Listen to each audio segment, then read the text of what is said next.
Zach, Matt, Todd, I need you guys to know that I love you so much. And I know you haven't heard this enough, but you are so beautiful. And I just cherish you so much. I don't have any How much money. money do you need? Well, I know life is hard, but I'm here for you. What Who do I need to kill? Yes. Actually, all I'm going to ask for in return is for you to pledge your undying devotion to me. Is that all we need to do? Is that it? Well, and I need your bodies because we're broke. So when I say you'll need to, you may have to go fuck some nasty disease-infested women. P.S. You can't use condoms because they aren't natural. And if you could also recruit them, that would be amazing. Yeah. Sounds like fun. I'm really sorry I smacked you around last night. I just really needed your attention and you weren't giving it to me. Love Fair enough. you. You're screwed because ain't nobody sleeping with me. It's evil! Don't touch it! It's alive! I was with you. They're coming to get you by the power of Christ. This is me. Hello, Mr. Fancy Pants.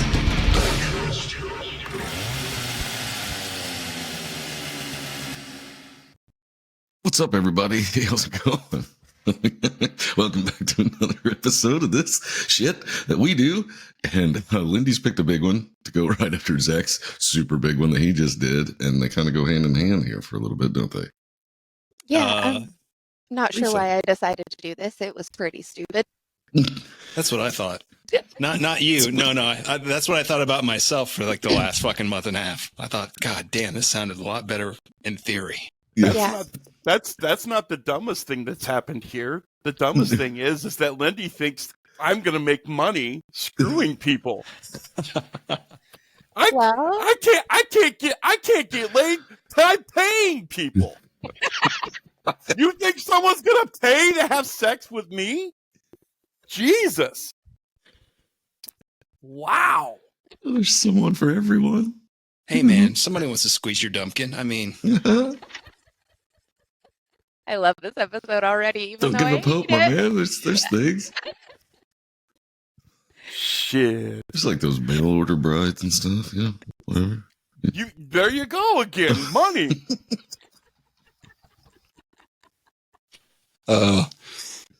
So, in the intro, I told you guys basically all you needed to know to start a cult.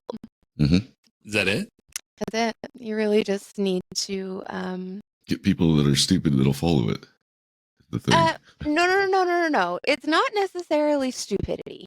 It is self-loathing. No. Okay. So you really just need to So I'm already a cult leader. See, Yeah. yeah, Same here. I hate myself more than most people, I think, and I wouldn't Well- follow that ignorant shit. it's not you that you It's that- me. it's your followers need to hate themselves so you can give them I see. words Oh, see. okay. words I was of gonna say, I thought you had to be like- affirmation. I need to be like charismatic and shit. Yeah. Yeah. And all I'm hearing is I gave up on my dream of convincing a stripper to date me. Mm. Yeah. I mean, It's not You too could- late, Todd. it's not too late. Not too late. You could still make that shit happen. Oh. I've heard from a friend that it's bad news to date a stripper anyway, so. Not if you want to start a cult. Not if you want to start a Well, it's cult. not a bad way to get them in there. I mean, there might be somebody popping up from the Topless Witches review.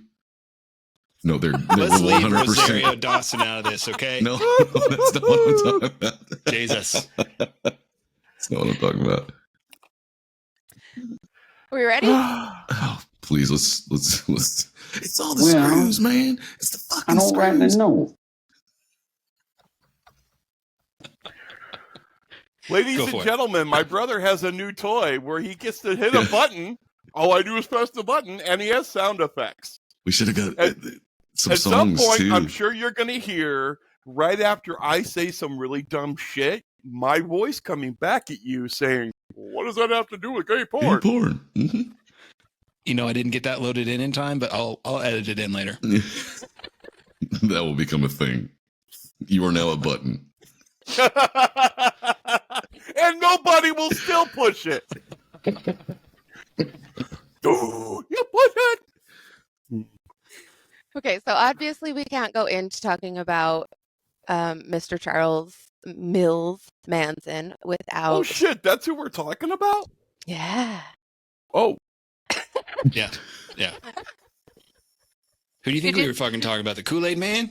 I thought we were talking about my life with the thrill kill cult. Oh, yeah. Well, technically this is. Listen, I will throw this damn thing away and we can talk about that all you want to. They did have a song on the Crow soundtrack. They did. Yeah.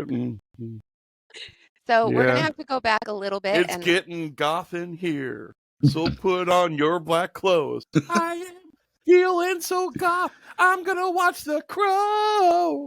Nice. Not bad. Golf clap. That was very good. And cut. I get one every once in a while. Fuck it, I quit. I'm done. Yeah, push the button, mark that one to cut that out. All right, I'm done. We'll let her at least get started on what she wants to talk about. Okay. Yeah. I don't want to talk about it. I want to throw this shit Who away. has the middle name of Mills? Who has the middle name of Mills? No name Maddox. Is that right? Is that right? Am I right? I think so, yeah. Okay. So we're going to start by talking, well, not exactly briefly. We're going to go into a little bit of detail on Charlie's mom. She was a saint. She's an award Don't you winner. fucking say a bad word about her, or I'm gonna kick you in the fucking nuts. Oh, gee. Oh, we're not getting very far today. No, we're not. That censor button worked about as well as Jackass when they put the blur up and they jump around it on purpose. Yeah. So Kathleen Maddox was just 15 when she crossed the Ohio River to go dancing in Ironton, away from the watchful eye of her God-bearing mother. She met a man named Colonel Scott, who was 23. He was married, and he was a con man. Okay, when you say Colonel Scott, was he a military man? No, his real name was Colonel. Oh, That's boy. that's That's classic. weird. Kernel? Nope, it's COLONEL, yeah. Okay, I'm sorry. we just started and we've already hit all the markers. Mm-hmm. Mom issues, promiscuous mom, religion. Where are you going next? You just strap on, motherfucker. We're ready. Next, we're going to the bar because Colonel and Kathleen met at Ritzy Ray's. And she was how old? 15. Gross. Yeah, so Colonel bought Kathleen a drink, and they danced. She did. What a gentleman. Right?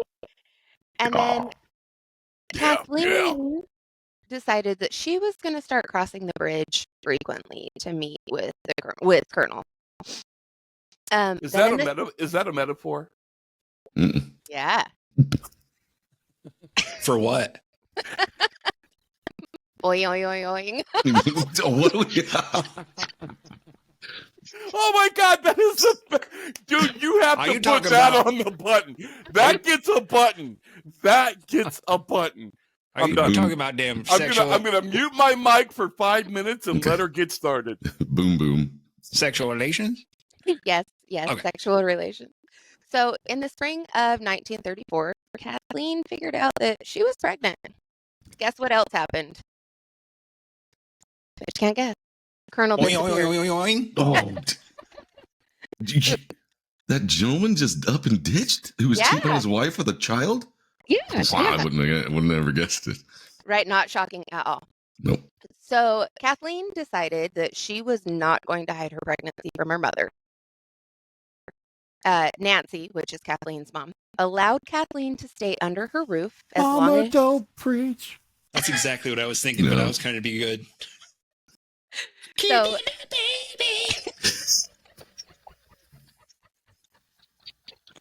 I thought it too, but I can't sing.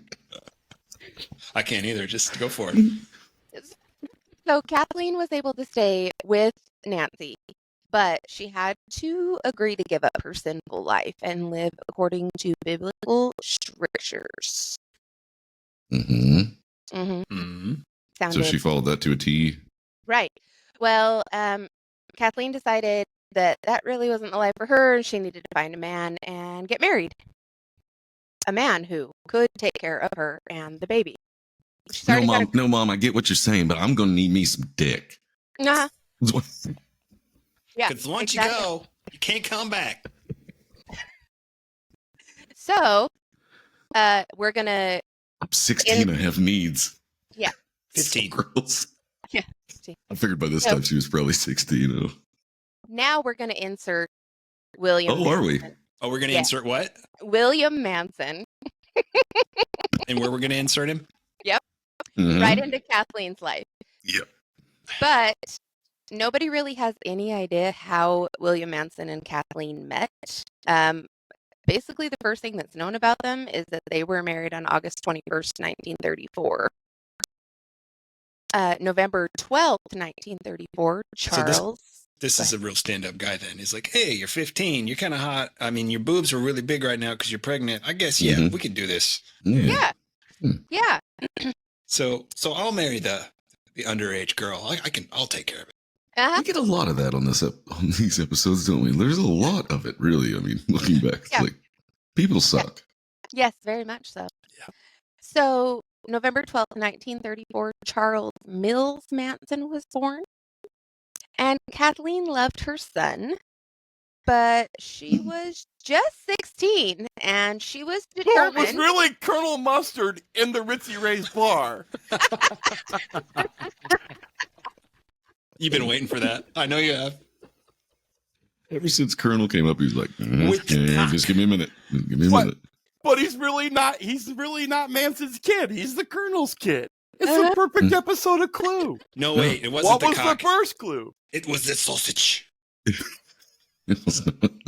He had a huge banger. Yeah. Definitely use the lead pipe. Huge fang. All right. I'm muting again. Sorry. All right, we're going to try that one again. So, All right. Kathleen loved her son, but she was just 16, and she was still determined to have a good time as well as trying to be a good mother and wife. Yeah, those go hand in hand. Yeah. So her plan fell short, and she left baby Charlie with her mother or sister frequently for days on end.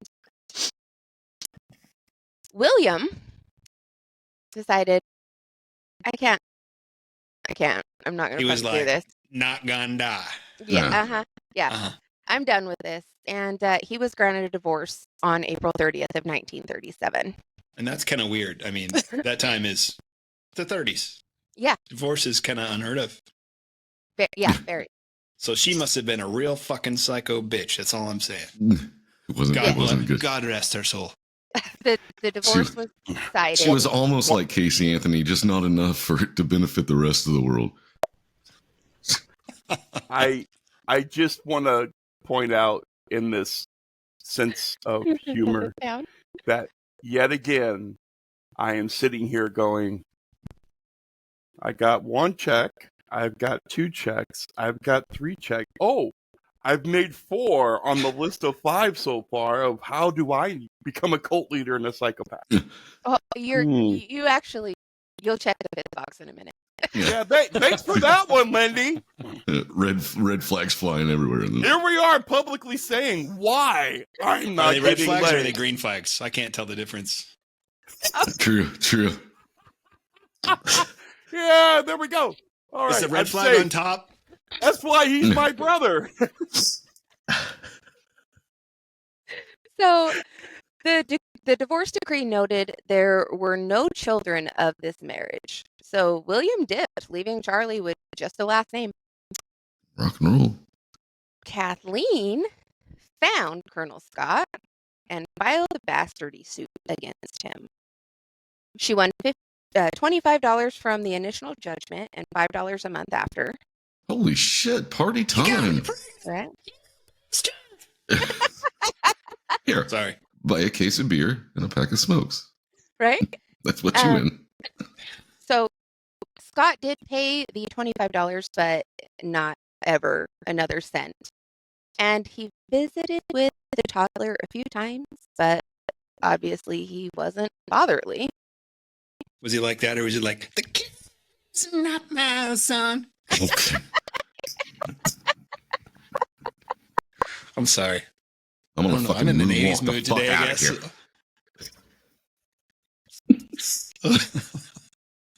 I knew I should have shortened this. It's at least a 14-parter. Come on. We'll have to bring up Eddie Murphy again. Who does that Listen. fucking dance? You want to dance, baby? Okay, I'll see you later. Listen, the only reason anybody listens to this podcast is they hear Lindy laugh, and that's why Lindy's episodes go through the roof. Yeah. And it's all because we're fucking childish idiots. So we're doing our jobs, okay? Yes, absolutely. So Kathleen and Charlie bounced from house to house for the next few years. And Kathleen and her brother Luther were really close. And the pair, along with Luther's girlfriend, Julia Okay, Vickers, were they like VC Andrews close, or how close were they? well, they did everything together, but not Okay. boy yo yo yo yoing. Okay. I'm so glad this is a thing now. Yes. Here we go again. Okay. So the pair, along with Luther's girlfriend, Julia Vickers, would frequent bars together. On August 1st of 1939, Kathleen and Julia met a man named Frank Martin. Martin took the ladies out to the Valley Bell Dairy and then to Dan's beer parlor. And Martin kept flashing money and paying for their drinks. Quick question. Yeah. What state are we in? I don't have any idea. I don't remember. I want to Ohio. say, I was going to say that was I Ohio. fucking knew it. Sounds like We're in Ohio. Okay. And I got another question. Why did he take him to a dairy farm? Was he going to fucking milk him or what? Ice cream. They went for ice cream. Oh, okay. That makes more sense. Super Ice fresh. cream, you scream. We all. So they Where the went fuck for did we get ice cream? they went You for can't ice. have none. You can't afford it. Because you are on the welfare.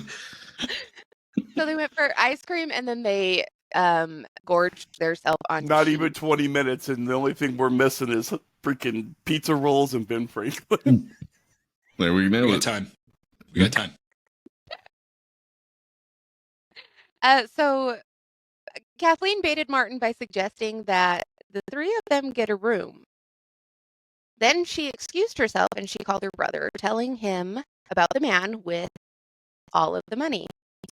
Luther told her to meet him at the service station. So the trio left the bar and they went and picked up Luther. And then they went to the Blue Moon beer parlor and drank and danced.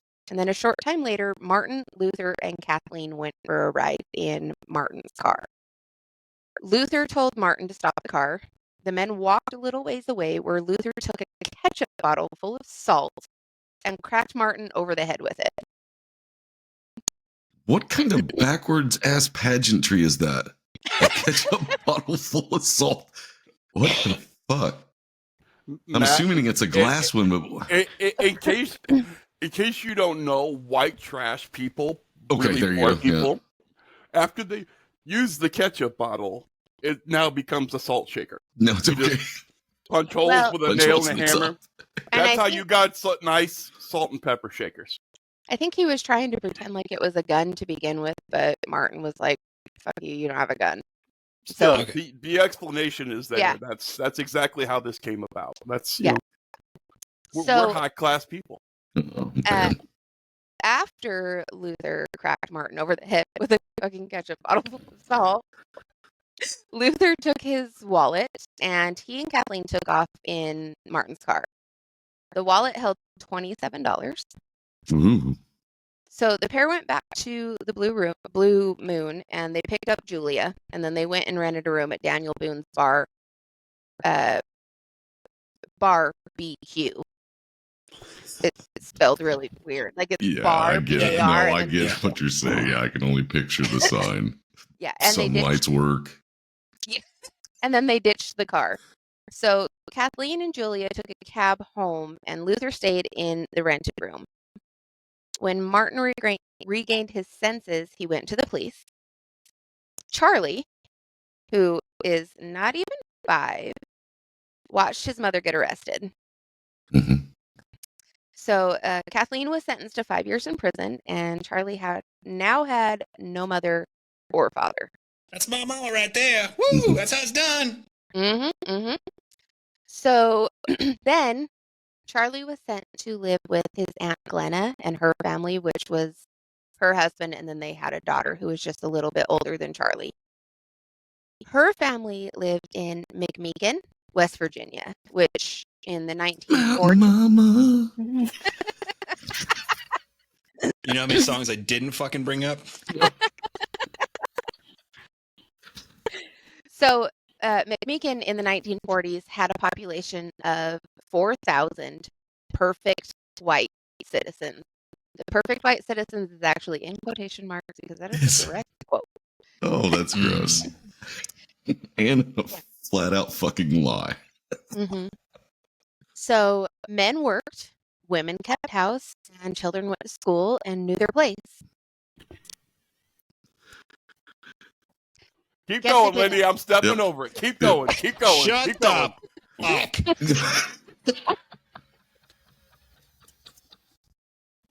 It's fantastic. So guess what? Charlie didn't fit in at all. No, Oh, No. I'll not have this. It was easy to feel bad for Charlie. He had no father and an unreliable mother. Plus, He was tiny. Living the dream. he had a stature that was closer to a toddler than a 5-year-old. But he could light up a room with his dark, expressive eyes and dimpled smile. Charlie, Found it if light you up- got it. yeah. If you're Charlie, looking down, anyway. That's the thing I like about these short people, man. I mean, they're always looking up to you. You know what I'm saying? So Charlie would lie about everything, and anything that he did, he would find a way to blame it on someone else. Like, even if he was caught red-handed, he would, like, oh, I mean, yeah, you caught me, but, like, this is who made me do this, and this is why I did it. And even at that age, he was really good at spinning. You know how they say some things never change? Well, that Yeah. certainly didn't. Yeah. So he needed to be the center of attention, and if he couldn't get the attention by being good, he was just as willing to do something bad. Any publicity? McMeekin was close to the prison where his mom was at, and Charlie was expected to visit his mother often. The prison was terrifying, and he had to talk to his mother on the phone through glass. So for the entire time that she was there, he didn't get to actually Touch get- her. Yeah, he didn't get any sort of motherly love because there couldn't be any kind of affection or anything towards her son. Then She probably I bet didn't this have a lot of didn't- I bet this time because didn't- she had to hurry up back to her cell to toss Bertha's salad. You mean boy? Yeah.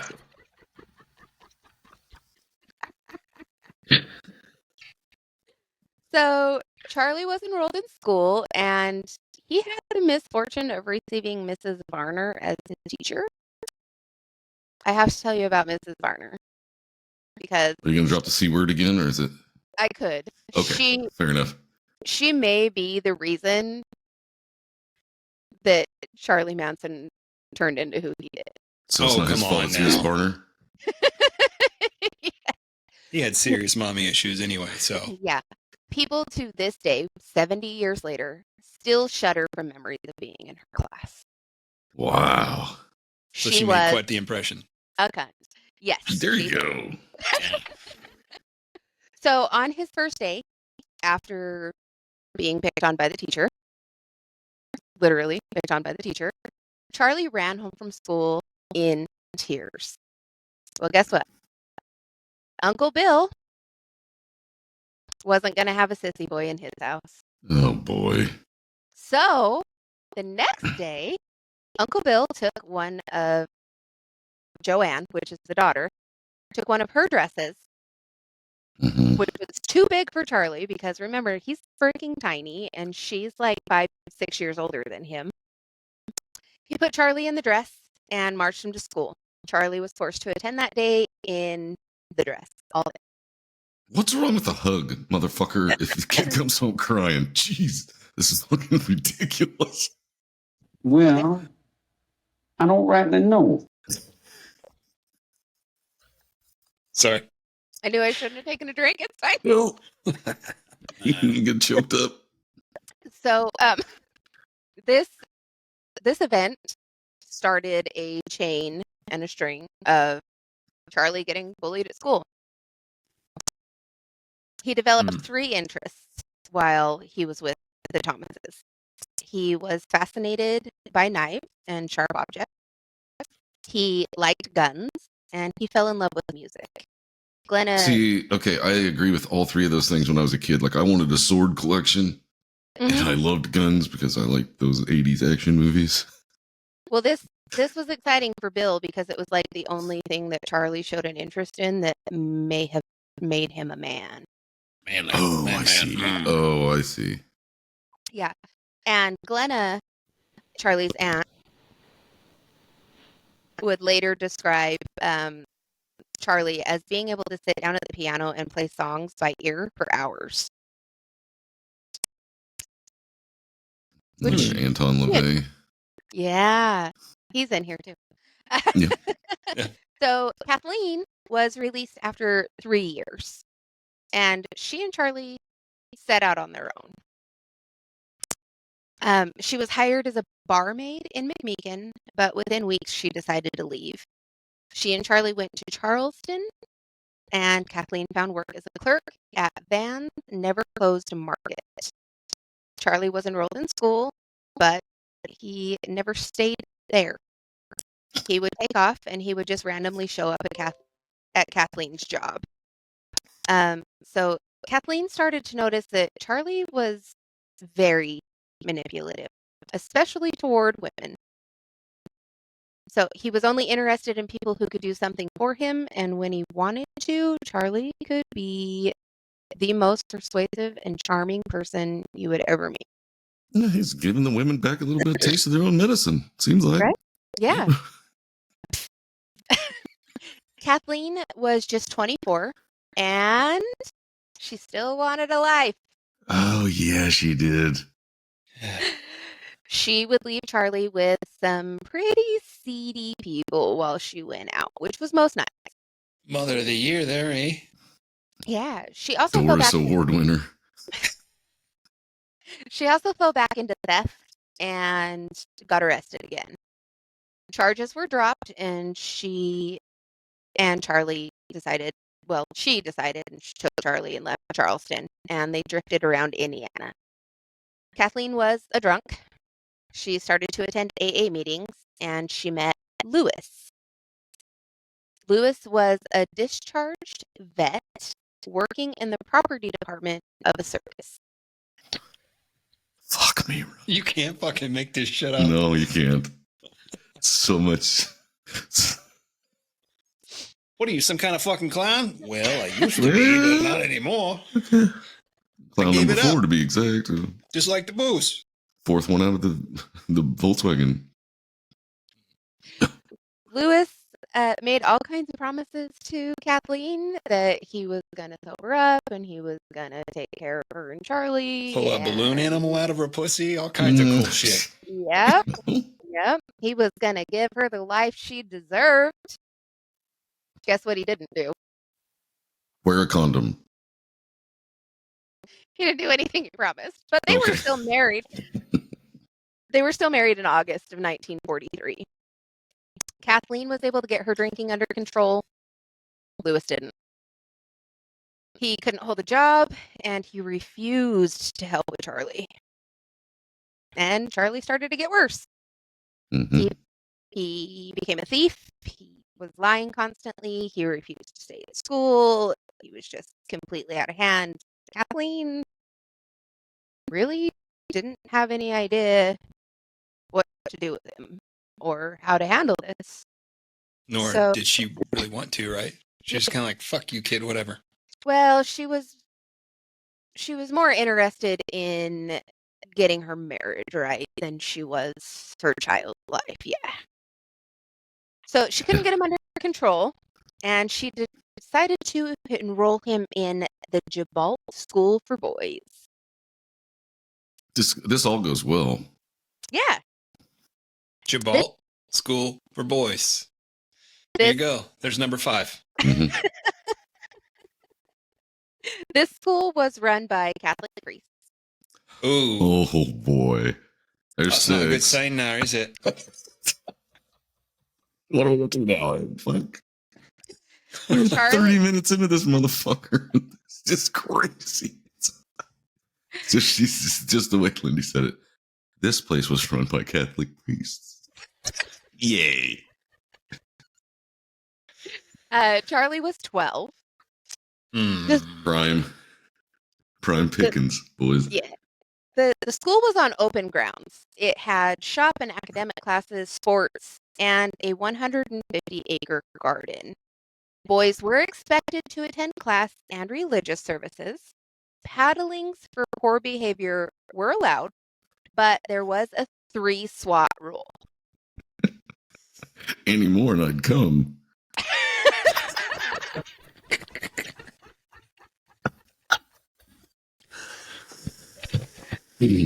I'm sorry.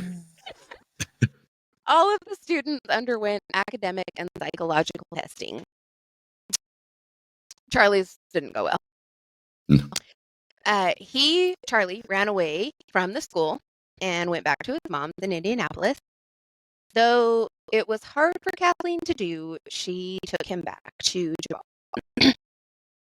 In December of 1947, Charlie went to visit the Thomases for Christmas. His grandma and Uncle Luther were there as well.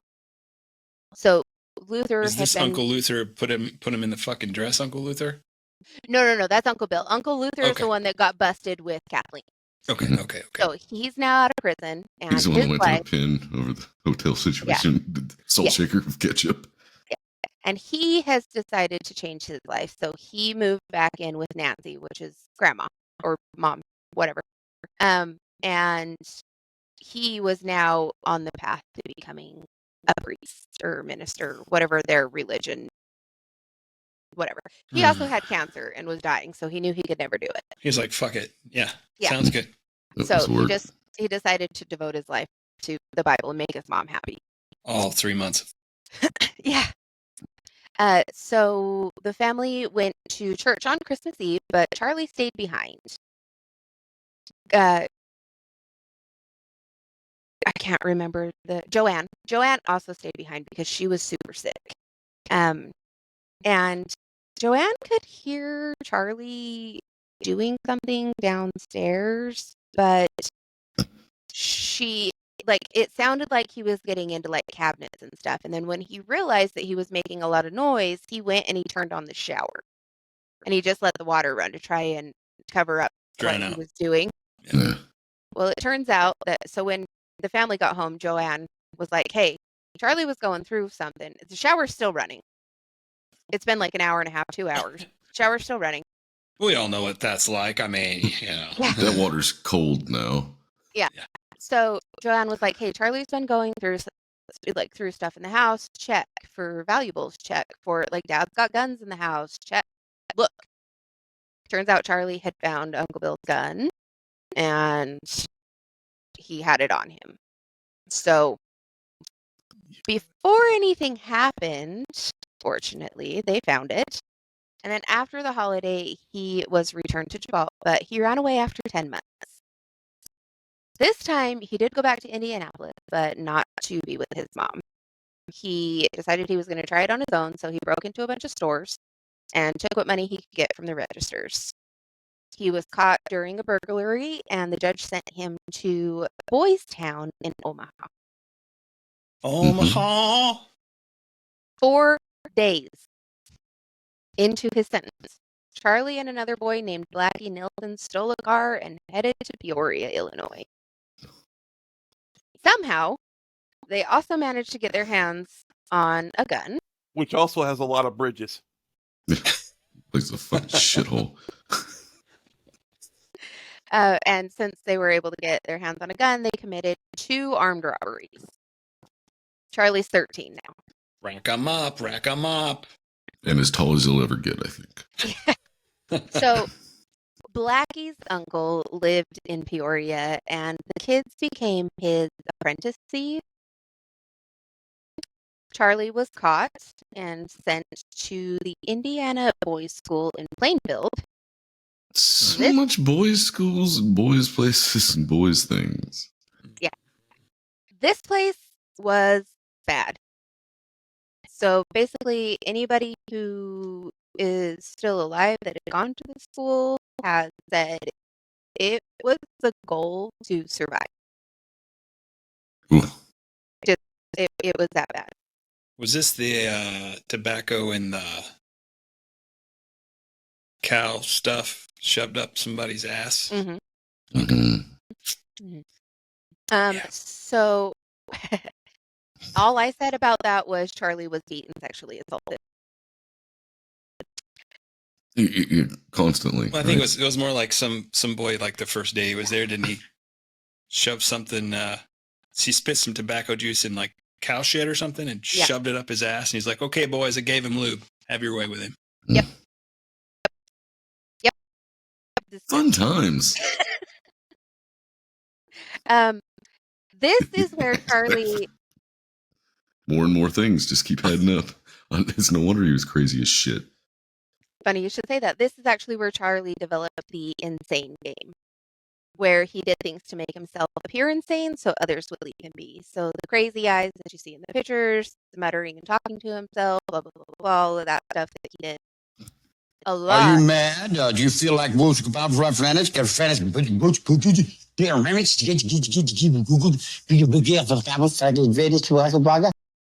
a prophet. Mm-hmm. I got it all. I understood exactly what he was saying. In October 1949, Charlie and 4 other boys escaped, but Charlie was picked up breaking into a gas station, and he was brought back. Then again in February of 1951, at 16, he and 2 other boys broke out and stole a car. They were caught outside of Beaver, Utah 3 days later by a roadblock, which was actually set up to capture another criminal. He's not good. No. He's the I was Bonnie going and to say, Clyde. as far as like criminality goes, he gets like a 1. Yeah. 1 star. Yeah. Maybe, yeah. Would not recommend. Since they had stolen a car and drove it across state lines, thanks Bonnie and Clyde, he had committed a federal crime. Yep. And he was sentenced to the National Training School in Washington, D.C. to remain there until he was 21. In 1951, he was transferred to National Bridge Honor Camp. Another bridge. And his Aunt Glenna, for some reason, petitioned the school to release him to her care. What? Charlie was almost out, but he was caught sodomizing a boy while holding a razor blade to the kid's throat. Hey man, that razor blade, that was just there for show, man. He was one of them undercover fags, man. That's what he said. That's what he said. That's what he said, yeah. So the judge that he got didn't tolerate gay He didn't like sex. butt darts. He didn't tolerate murder. He didn't tolerate assault. He basically didn't tolerate Charlie. So Charlie was sent to the Federal Reformatory School in Petersburg, Virginia. He's now 17. In 8 months, he committed 8 serious offenses, 3 involving homosexual acts. He was sent to a maximum security school in Chillicothe, Ohio. Been there plenty of times. Not to the Sure. Yeah, right. Whatever, Matt. Yeah. Already back to the butt stuff, Matt? No. There's a Kenworth dealer there. So, surprisingly, in fall 1952, Charlie stopped committing offenses all of a sudden. And for all of 1953, he worked on his academics. At age 19, he was released to go live with his Aunt Glenna.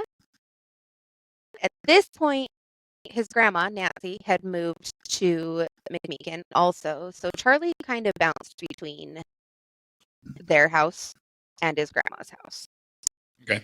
He got work cleaning horse shit at the local racetrack. No shit. No shit. Not bad. His grandma made him attend church with her weekly. Surprised he didn't make him a jockey.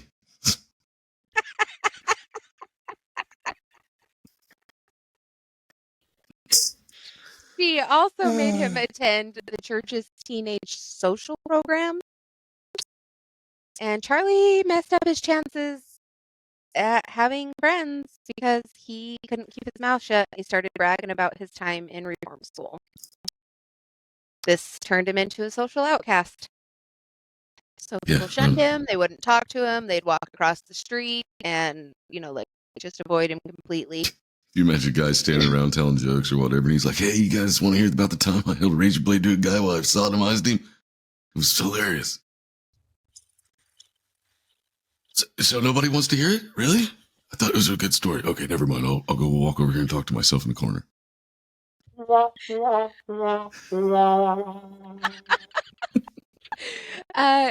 Charlie... Boogie, boogie.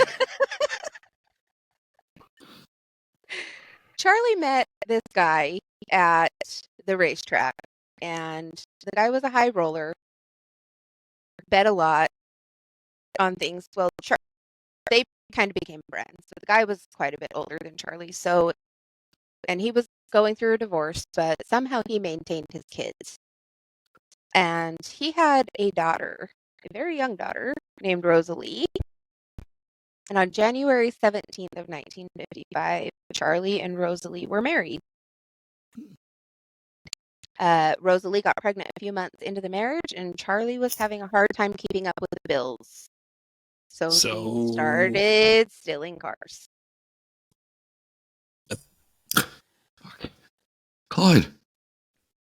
Yeah. Yep. Except for Clyde just did it. Clyde was good at it, though. Clyde was good at it. It's the only thing he was good at. Yeah, just wait, because Manson stealing cars and driving isn't good at it. In July 1953, Charlie stole a car from Bridgeport, Ohio, and he and Rosalie drove to Los Angeles to go see Kathleen. California! California! Yeah, we're all sick of California songs, Zach. Okay. So at this point, Kathleen had left Lewis again and fled the state to try and keep herself away from him. Charlie and Rosalie stayed with Kathleen, and Charlie did odd jobs. In September, an officer ran the plates on the car, and he found out that it was stolen, and he arrested Charlie. How many months did they have this car? They just kept driving it, right? They thought, well, we're in a different state. We're good. Yeah. Didn't change the plates. Didn't change the color. Didn't even rattle can. I'd have rattle canned the motherfucker at least. Yeah, Yeah. I think they were there for like 2 months at this point. It wasn't a super long time, but long enough. Yeah. So in court, Charlie claimed he was having a hard time adjusting to life after reform school and admitted to stealing that and 2 other cars. So he had also stolen a car and he had driven it to Florida to fence it there. And he told the court that. So now... I think like 38% of all vehicles in Florida are stolen anyway, aren't they? Like all of them. But... Yeah. But now instead of just having the one car nice that he's got charges on, he's actually got 2, but they dropped the charge to a lower charge because he had driven it across state lines again, so it would have been a federal charge. So they dropped it, but they said it was just 3 stolen cars. Three stolen cars. We are covering all the bases. Yeah. So Charlie was recommended for 5 years probation for the stolen How car. the fuck do you get 3 years probation on a federal charge? 5 years. Because he's so tiny, people feel bad for him. That's all I can think of. I don't Oh, look at the fucking wee know. leprechaun. Oh, Well- look at him go. So I'm surprised he can reach the petals. he's got a wife and she's pregnant and he has a sob story, blah, blah, blah, blah, blah. So, and he is California. He had a sympathetic judge.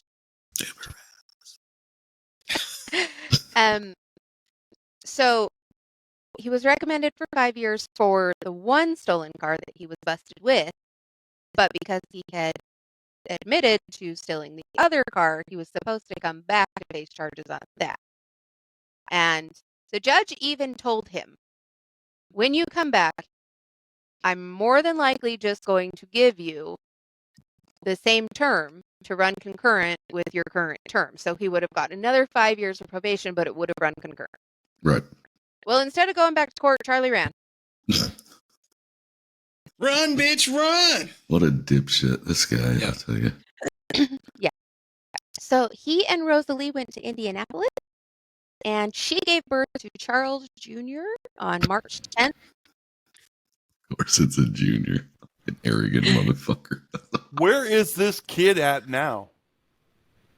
He's got a different name, I would imagine. Yeah, he changed his name. Well, he's got like 8 kids. Nancy? Yeah, but there's only one Charlie Jr. No, there's not. Well, no, there there's is. not. There is. I mean, you can't do it. You can't keep doing it and make it junior. That's just It's not not how like it the works, Highlander where there can be only one. Right. It can be a junior every time it's with a different female, apparently. But okay, so We got Junior 1, Junior 2, and Junior 3. This is my brother Daryl, my other brother Daryl. Daryl and my brother Daryl. Yeah. Daryl, and Daryl. So Junior was born on March 10th, 1956, and Charlie, on March 14th, was arrested and sent back to California. Mm-hmm. This time, he got 3 years in prison. And in this prison, he learned to sit down and talk to people about the art of being a pimp. God damn. Boom. Got a slap on. I reached back like a pimp in a slap. And get his ding dong ass off me.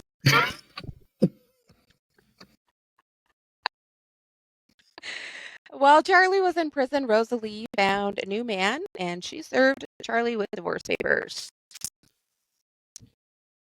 He's like, fuck it, I'm going to be pimp then, huh? Yeah. He also found his own personal guru in Dale Carnegie, who is the author of How to Win Friends and Influence People. Charlie That was is like wasn't that like at one time the The most biggest requested book in prison, right? They actually built courses on the book. Yeah. Charlie was released on September 30th, 1958 with probation. And, the stuff that follows probation. So he had to prove that he was looking for gainful employment and that he was gainfully employed and no more crime and rada. And we No all more know butt that Charlie darts. can't do that. Right. Yeah. So he went through jobs in a very quick succession.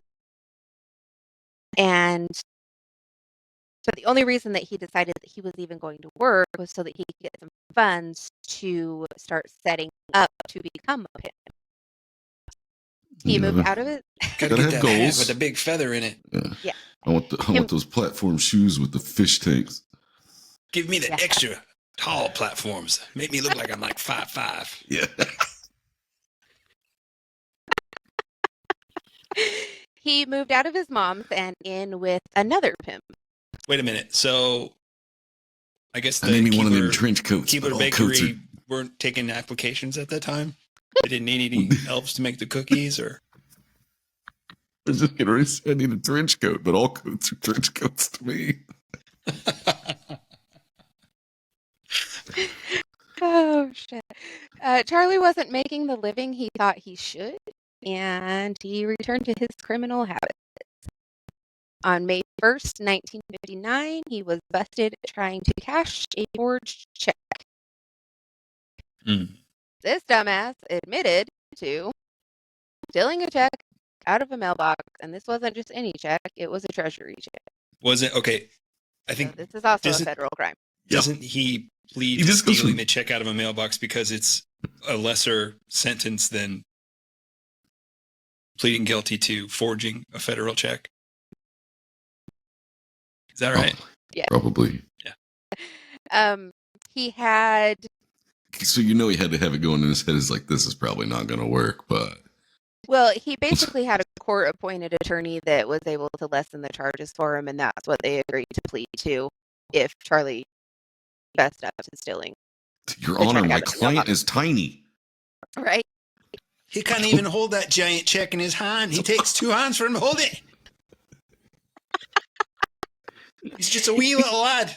3 foot, maybe 2 inches tall. And a foot of that's just shoes. He did steal the booster seat. Leprechaun. He did steal the booster seat from McDonald's. How else do you think he's going to see over the dash? He was pissed because he said the government stole his pot of gold. Okay.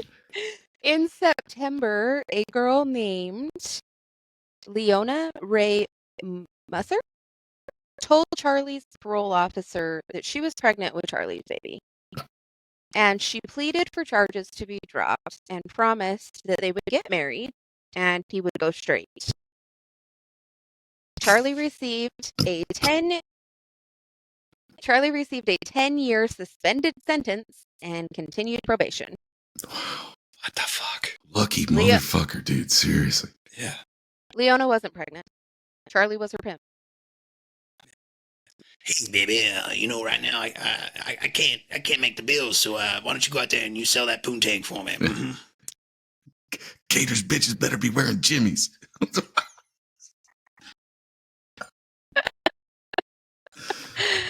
Charlie decided that he wasn't making enough money pimping where he was at because there were too many people in the area. So, because he never, ever, ever seems to learn his lesson about driving across state lines, he takes the girls to New Mexico to expand his territory. Well, yeah. They were arrested. But of course. And Charlie faced new federal charges. This time he did marry Leona because if you're married, they don't have to testify against you. Right, yeah. Yep. What is ironic is that this time Leona was actually pregnant with Charlie's baby. Maybe. While awaiting trial, he was picked up twice. Once for grand theft auto and once for using a stolen credit card.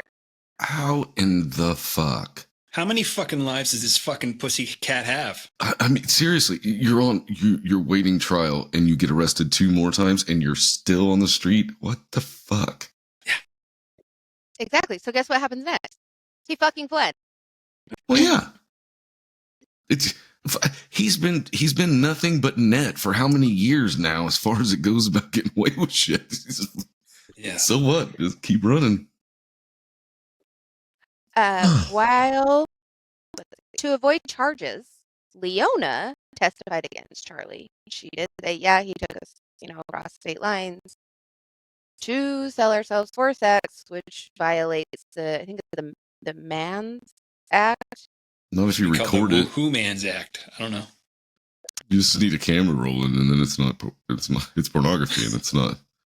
I don't know why people just don't do that all the time. Every prostitute got busted, be like, no. And my iPhone was on the dresser, it was recording. Oh, well, fine. You're free to go.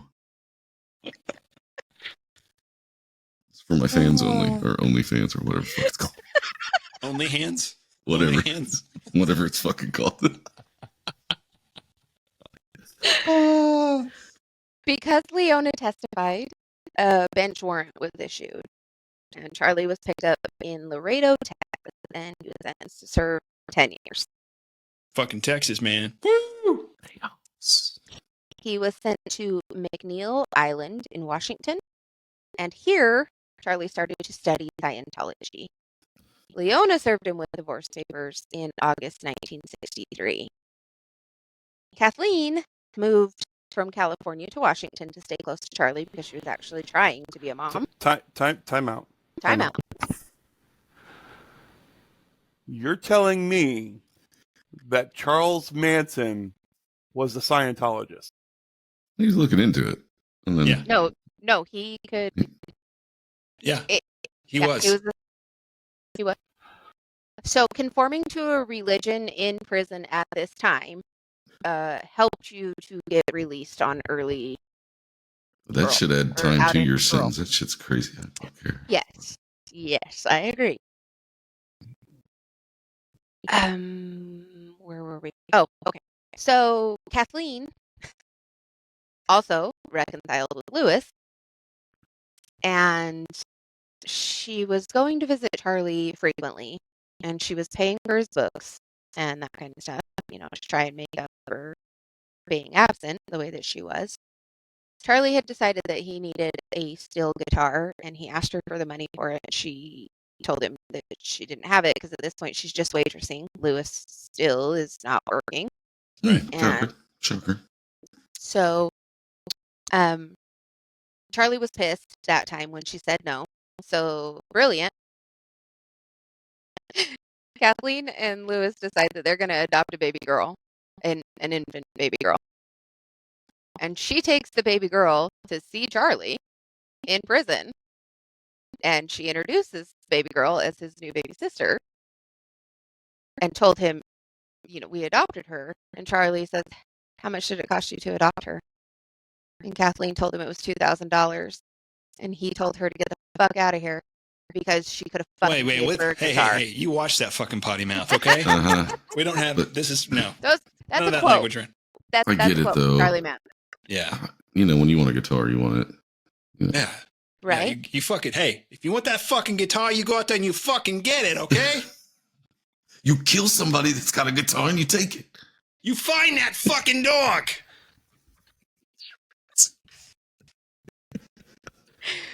So Charlie wasn't able to get a guitar, but a man named Robert Heinlein was.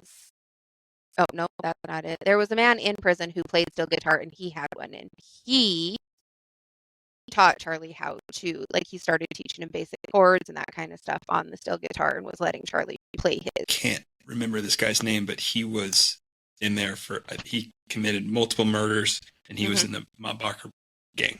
Yes. Yeah, I can't remember his name either. Because I heard it was I don't remember. I heard it was David Allen Coe taught him how to play guitar. No. Not a joke. No, I heard that. Yeah. Yeah, but that's not real. It was this guy in prison. Okay. I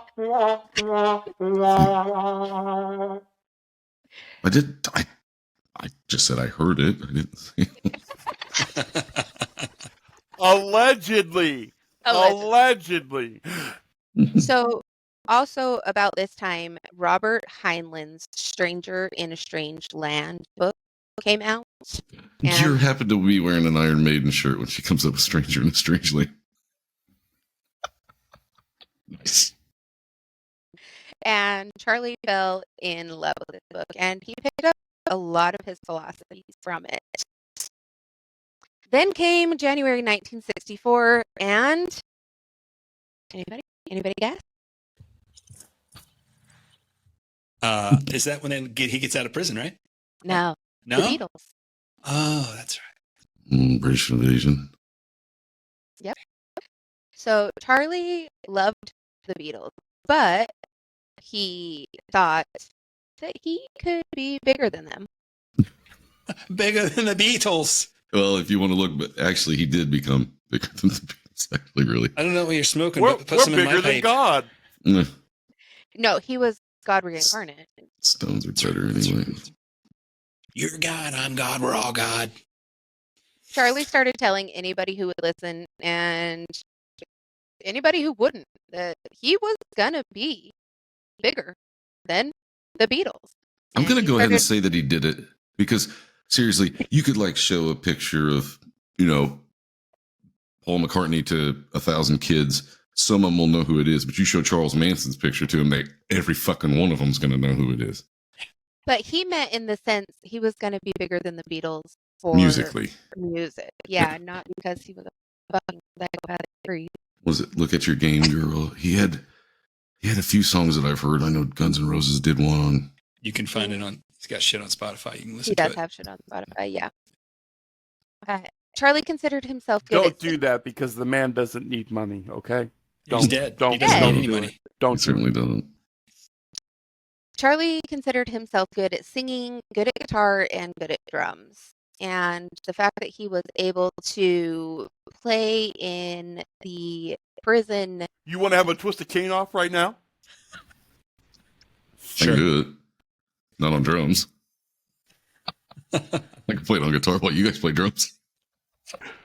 Lindy is completely lost right now. Yeah. Sorry. That's brother jokes. Okay. He was able to play in prison talent shows, and because everybody in prison's fucking bored, they all attended, so he thought he was good. So he's the lone horseman. Or excuse me, the Lone Rangers. The Lone Ranger. There are 3 of you. You're not exactly alone. Around Rangers? They were huge in prison. So Yeah, he was the little fish in the big pond. I mean,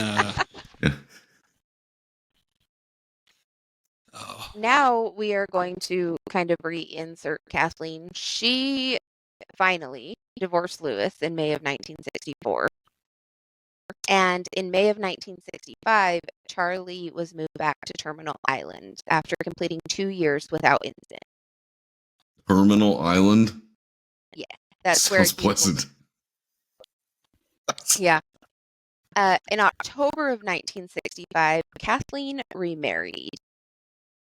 And at this point, all Charlie really cared about was music. So Kathleen was able to not have to worry about him so much. He had kind of a hope, a goal, a focus. And so she was able to basically move on with her life. There is one more time that Charlie and Kathleen would see each other, and it wasn't pleasant. I go over it later, though. So Charlie met Philip Kaufman, a fellow inmate, and Kaufman had been an actor before he was arrested for drugs. Being an actor made him useful to Charlie. And Kaufman can be quoted as describing Charlie as a very entertaining person, but extremely racist. Like Yes. Charlie would go He certainly was. Charlie would go out of his way to stay away from anyone of color except for the black Muslims in the prison. Like he wouldn't go into the kitchen if they were in there. He wouldn't go out into the yard if they were there. He did everything he could to avoid them. Kaufman gave Charlie Gary Stromberg's information and told him when he got out to polish up a couple of his songs and go see Gary. Kaufman didn't think Charlie was particularly good, but he had seen people make it on less. So, Charlie was released in March of 1967 at age 32. Summer of love, man.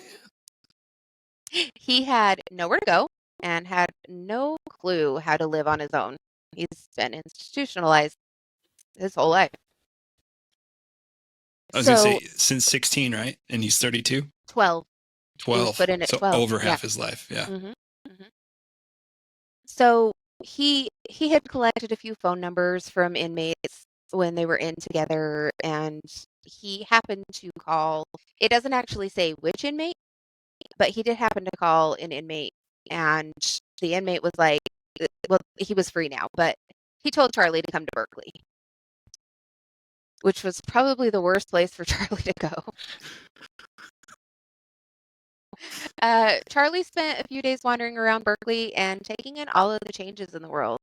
He found out about Vietnam War. He found out about what what was going on with Russia, and the GTO put out a beautiful car that year. Let me just tell you. And 67 is gorgeous.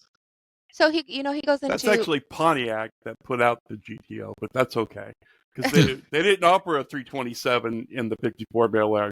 The 327 didn't come out until 62, and it wasn't offered in the Bel Air until 64. He's doing my cousin Vinny, motherfucker.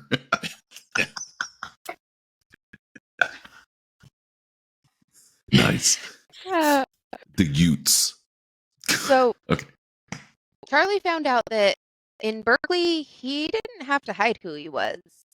The fact that he had been arrested and spent as much time as he had in prison was completely acceptable as a... Give him street cred. Yeah, and it's anti-establishment, so everybody's like, fuck the police, like, come sit down with us. Straight from the underground? I'm not going to continue with those lyrics, even though I know them. Charlie couldn't accept that, though. He didn't just want to be accepted. That wasn't something he could do. He needed to be looked up to. If he had been able to... Did you say he needed to be looked up to? Somebody get this by a box to stand on. A real fucking tall box. I might need a helicopter over here. Get him off your soapbox. Get off your shipping container. Yes. I didn't intentionally write that in, but I'm damn glad I did. Yes.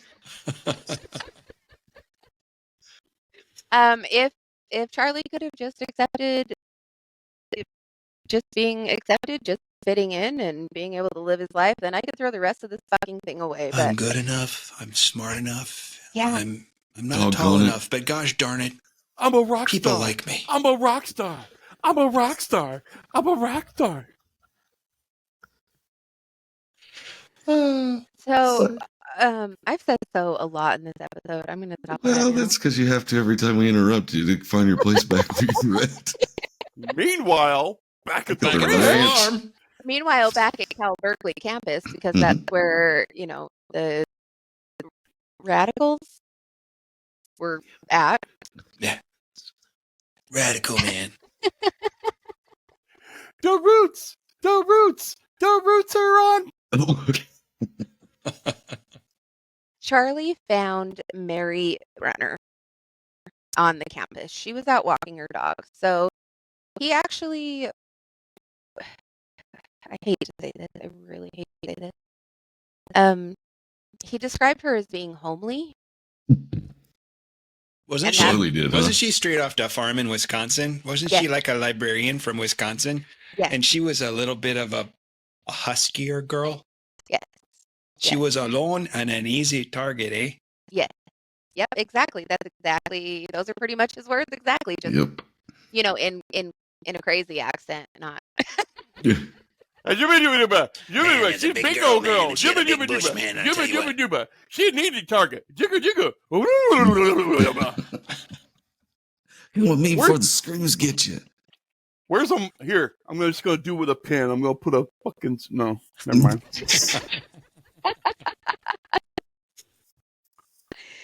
Charlie was able to get Mary talking. And after they started talking, he was that's just pillow talk, baby. Exactly. After they were talking, he played her some songs, and he made her feel some kind of incredible. In their conversation, he casually threw in that he was broke and homeless. He was only given $35 when he was released from prison, and Mary happened to have an apartment. She told him that he could come and stay with her for a few days until he was able to find something else. Hey, that's great, man. Thank you. I appreciate that. You're a sweetheart. You know what never happened? He never left. They never separated again.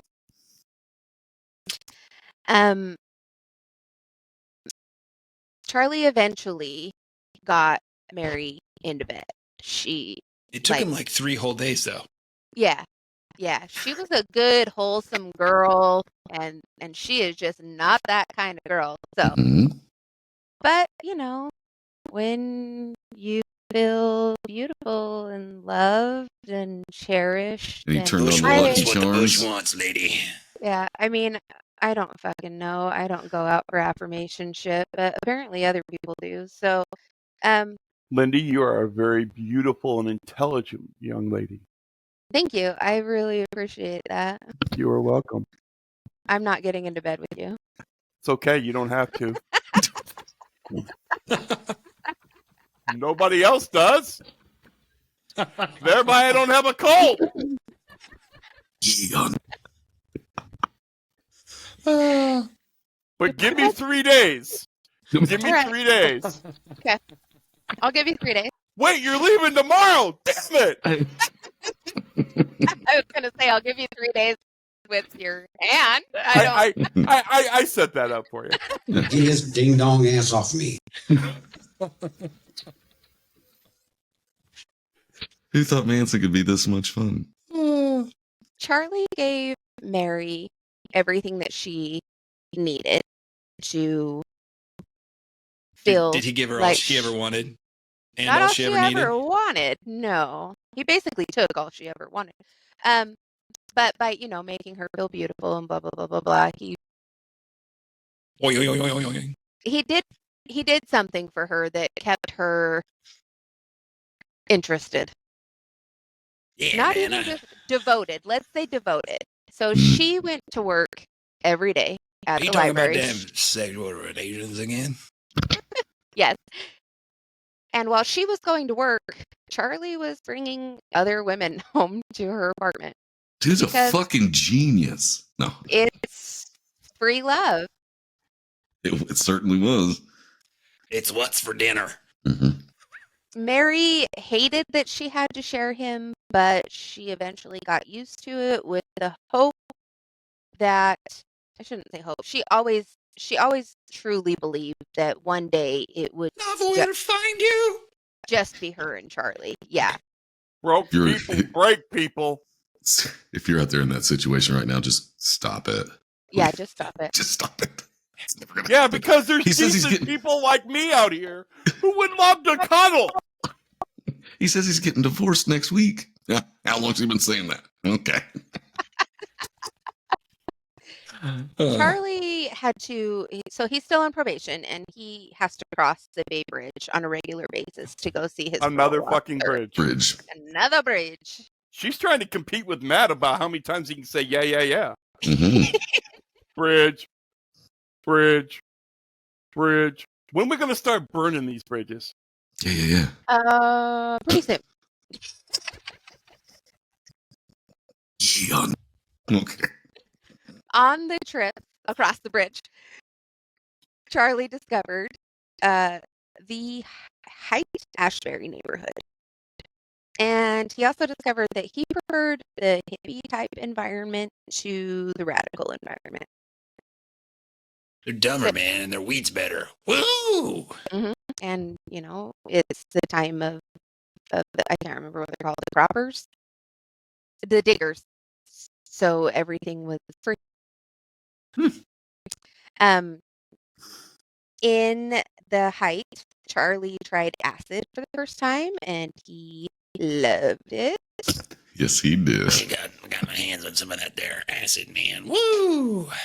He was also able to observe the ways of different groups. So he was able to take in the diggers' way of life and how they were doing things to get people on board with them, and the hippie movement and those kinds of things. And he started to adopt new philosophy. Let's use the word we want to use because it's so unused now. The beatniks. The beatniks. The There you beatniks go. actually named the hippies, though, didn't they? I don't have a clue. I just wanted to say beatnik. Oh, I think the beatniks were the Groovy. generation before the hippie. It's all right, man. I'm bringing it back. I'm All right. bringing it back. I'm owning it. Beatnik for Charlie? life. You're beating it for life. What? Sure. So, oh my God, there we go again. Charlie Boing, boing. Charlie was able to come up with a presentation of his philosophies And he started on his journey That would have been to so much better if you just would have said PowerPoint. Knowing it wasn't there, but it just would have been so much better. Charlie created a PowerPoint. he was going to become a guru. Of course. Of course. But who cares? Oh my gosh, we're already into this an hour and I still have pages. Okay. He was able to gain attention, but there were other people spouting all kinds of this and that all over the heights. So Charlie went on a little adventure to the beach town of Venice. Venice is where he found Lynette Brom sitting on a park bench crying. Mm-hmm. Oh, come on, girl. What's wrong? Anything Charlie- bad? Come That's over here. pretty. Sit on my face. That'll make you everything better. Charlie offered an ear and knew just what to say. Lynette was now his.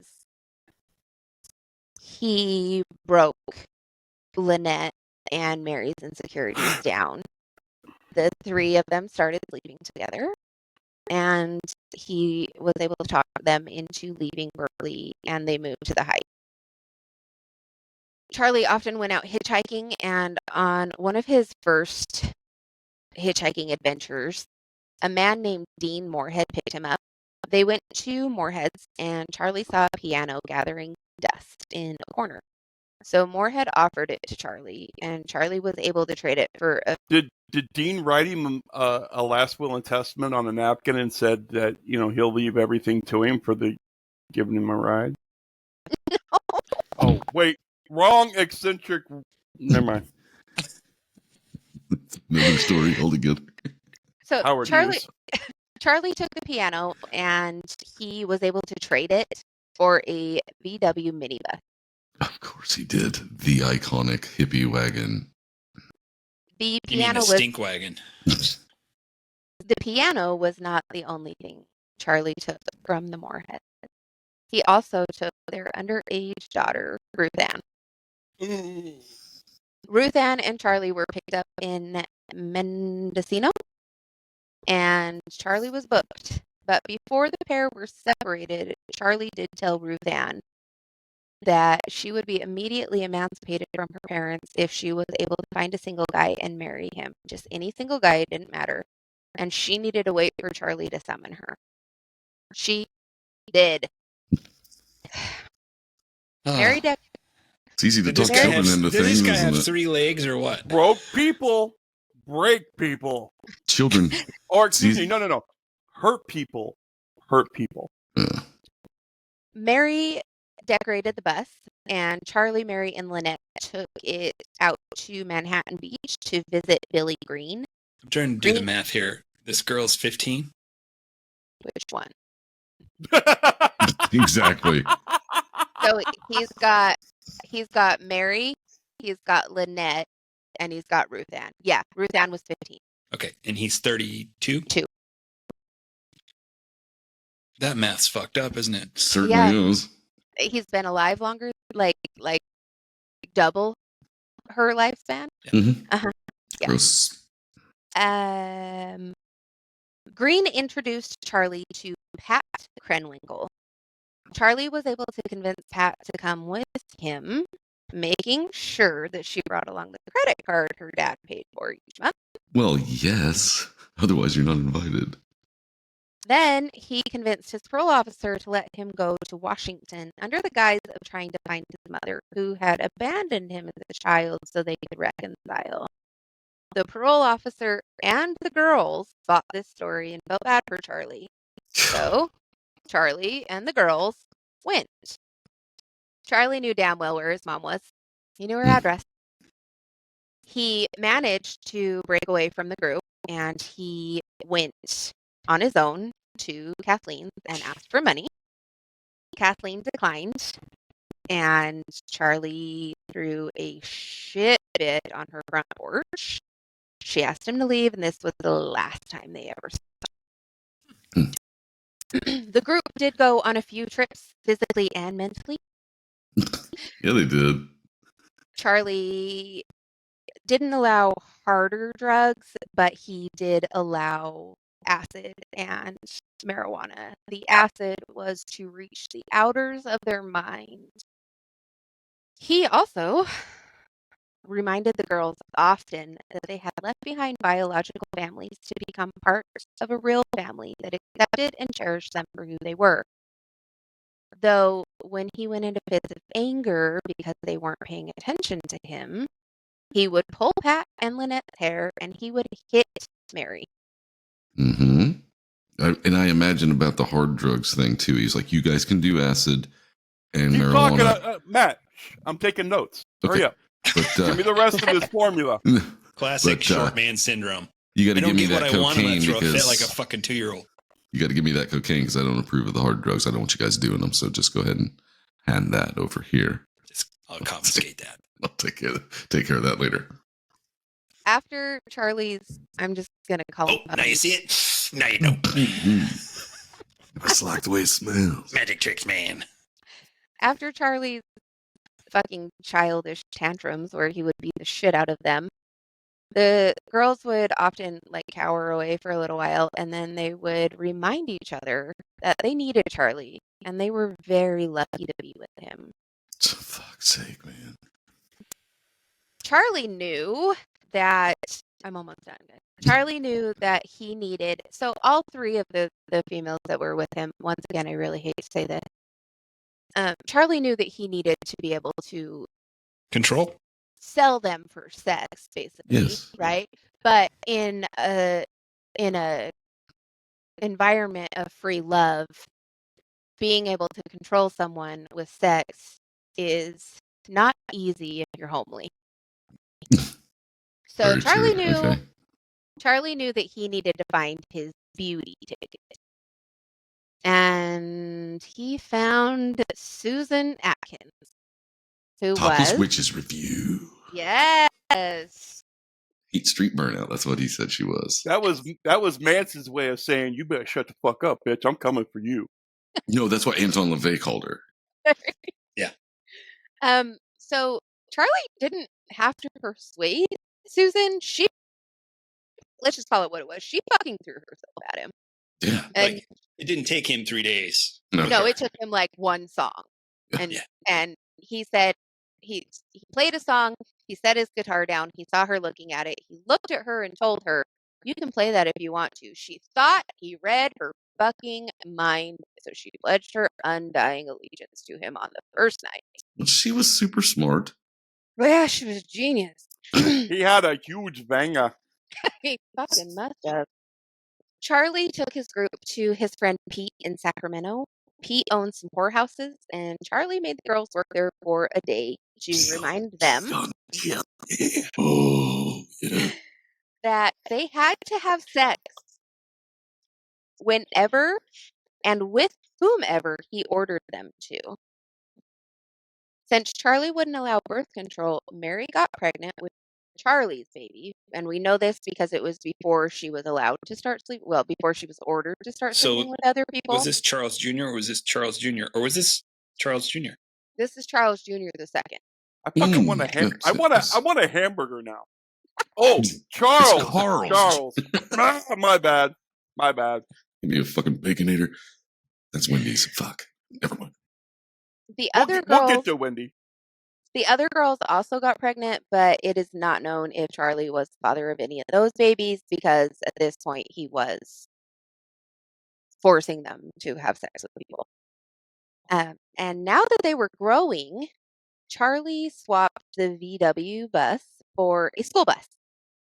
At first they had painted it like, bright ass colors and blah, blah, blah, blah, but then they painted it black and they did, I can't remember what they wrote on it, something about director's cut or film crew or something like that. It wasn't red first, Zach, so you don't have to worry about it.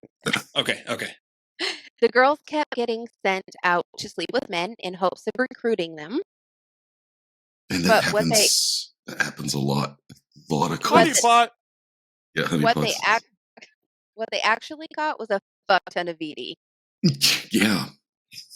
Then come with me, big boy. I'm going to play Hide Your Vanger. Now, think about that statement, okay? She just said a fuck ton of VD. Mm-hmm. But You're gonna get the clap, and then you're gonna have to get a big ass book, and you know what comes next. It's got to be painful as shit. Did you say the clap? Yeah. Is it? You slam a book on it on your junk to get the shit out, the pus out. That's why it's called the Thanks clap. for that visual. Appreciate How it. do you know that, Matt? I had a buddy told me about it. the girls, That's none of your damn business, Todd, and I'll thank you to stay on my personal affairs. the girls were finally able to snatch up Bruce and David. Appropriate word. Well done. Golf clap. That's what she said. Okay, so do you remember the name Dean Morehouse? Yes. Guess what he did? He got laid. No. He got divorced because he was the dumbass who brought Charlie to their house and ultimately lost them their daughter. But That's right. because of this, Dean, Mr. Morehouse, tracked Charlie down. He held a shotgun to Charlie's head and told him he was going to blow his fucking brains out. Not true. Not true. Charlie looked at him unafraid and told him to go ahead and shoot. Moorhead did. End of story. Fuck Charles Manson. Woo, yeah. No, just kidding.